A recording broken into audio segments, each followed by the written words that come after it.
Nelliyalam municipality Pandalur taluka குற்றவியல் நீதிமன்றம் போற ரோடு பாதி ரோட காணோம். பல்ல இழிச்சிட்டு இருக்கு. பக்கத்துல அவ்வளவு பெரிய பள்ளம். 4 லாரியை இழுத்து போட்டு மூடலாம். அவ்வளவு பெரிய பள்ளம். எதுக்கு நோண்டாங்கன்னு தெரியல. ஏன் இப்படி கிடக்குதுன்னு தெரியல. கடந்த 4 மாசத்துக்கு மேல இந்த குழி இப்படியே தான் இருக்குது. கார்ல போற யாரோட கண்ணையும் படுறதுக்கு வாய்ப்பு இல்ல. நடந்து போறவன் என்னைக்காவது தடிக்கி விழுந்து இலை விழுந்தா மட்டும்தான் இந்த குழிக்கு ஒரு விமோசனம் வரும்னு நினைக்கிறேன். இந்த அளவுக்கு கேடுகட்ட வேலையை எந்த அதிகாரியும் பண்ணியிருக்க மாட்டாங்க. அந்த அளவுக்கு கேடுகட்ட வேலையை தான் இந்த முனிசிபாலிட்டி நிர்வாக அதிகாரிகள் பண்ணியிருக்காங்க. ஏன் அப்படின்னா, ஒரு பக்கம் பில்டிங் அந்தரத்துல தொங்குது. ஆல்ரெடி போட்டிருந்த ரிவிட்மெண்ட் அந்தரத்துல தொங்குது. ரைட் சைட்ல பாத்தீங்கன்னா குறைஞ்சது ரோடு லெவல்ல இருந்து 3 மீட்டர் கீழே எடுத்திருக்கிறாங்க மண்ணை. இன்னொரு பக்கம் பாத்தீங்கன்னா குறைஞ்சது 7ல இருந்து 8 மீட்டர் அளவுக்கு இருக்கும்.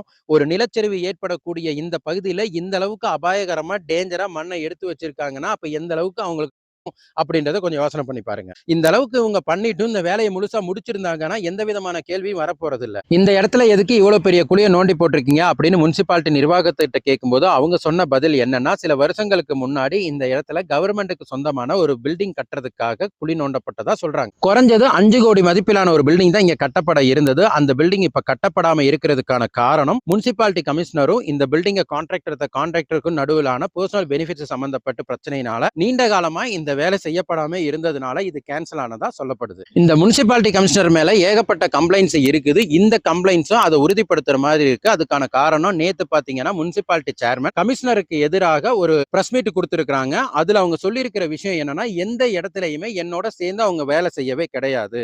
அவர் இஷ்டத்துக்கு பல ஜியோ பாஸ் பண்றாரு, பல பில்ல பாஸ் பண்றாரு. எனக்கு இது எதுவுமே தெரியாது. ஒரு மீட்டிங் வைக்கணும், வாங்க கலந்துக்கங்கன்னு கூப்பிட்டு அவங்க வர்றதே இல்ல. கடந்த 8 மாசத்துல எந்த இடத்துலயுமே என்னோட வார்த்தைகளுக்கு மதிப்பு கொடுத்தது இல்ல. நாங்களே நீங்க ஒரு மீட்டிங் அரேஞ்ச் பண்ணுங்க வரேன்னு சொன்னாலும் அந்த பக்கம் திரும்பி கூட பாக்குறது இல்ல. அவங்க எதையுமே கண்டுக்காம அவரோட சுயநலத்துக்காக மட்டுமே செயல்பட்டு இருக்கிறாரு அப்படின்றது சேர்மனோட குற்றச்சாட்டா இருக்குது.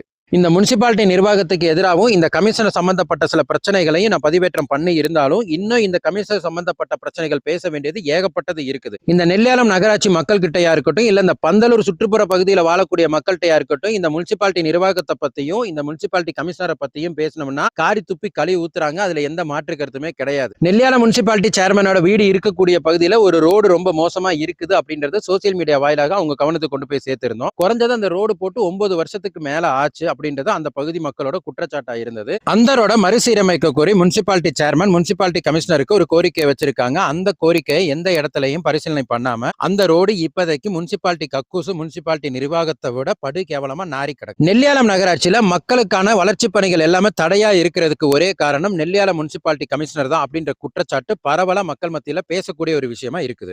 அதையும் தாண்டி சில வளர்ச்சி பணிகள் நடந்தாலும் அது இந்த அதிகாரியோட இடது கையாக செயல்படக்கூடிய அரசியல்வாதிகளோட கைகளுக்கு தான் போய் சேருது. அந்த அரசியல்வாதிகள் அவங்களோட தேவைகளை பூர்த்தி பண்ணதுக்கு அப்புறம் தான் அது மக்களுக்கு கொண்டு போய் சேர்க்கிறாங்க. இது சம்பந்தமா ஆல்ரெடி நான் வீடியோ பதிவேற்றம் பண்ணியிருந்தேன். சமீபத்துல தேவால பகுதியில உள்ள சில மக்கள் அவங்க ஊருக்கு ரோடு வேணும் அப்படின்றதுக்காக பலமுறை கோரிக்கை வச்சு அந்த கோரிக்கை சாங்ஷன் ஆகி அந்த ரோடு அங்க போடுறதுக்காக அந்த மக்கள் அவங்களோட இடத்தையே சாக்ரிஃபைஸ் பண்ணி கொடுத்ததுக்கு அப்புறமும் இப்ப ரோடு போட வேண்டிய ஒரு சிச்சுவேஷன் வரும்போது இந்த சம்பந்தப்பட்ட அரசியல்வாதி அந்த ரோட போடாம அவரோட அரசியல் தேவைகளுக்காக வேற இடத்துல தான் போடுவேன் அப்படின்ற ஒரு பிரச்சனை இங்க ஓடிட்டு இருக்குது. அப்போ நம்மளை சுத்தி நடக்கிற பிரச்சனைகளுக்கு காரணம் அரசியல்வாதிகளும் அரசியல்வாதிகளுக்கு துணை போற அரசு அதிகாரிகளும். இந்த வீடியோ முடிஞ்ச வரைக்கும் ஷேர் பண்ணுங்க. போய் சேர வேண்டிய இடத்துக்கு போய் சேரட்டும். ஏன்னா இங்க பாமரனுக்கு ஒரு சட்டம், அரசு அதிகாரிகளுக்கு ஒரு சட்டமாவே பார்க்கப்படுது. அரசு அதிகாரிகள் தவறு பண்ணும்போது அதை விசாரணைக்கு உட்படுத்தணும். அந்த விசாரணையானது பொதுமக்கள் கிட்ட இருந்து தொடங்கப்படும். அப்பதான் இது உண்மையிலே தவறு நடந்திருக்கா இல்லையா அப்படின்றதே தெரியும்.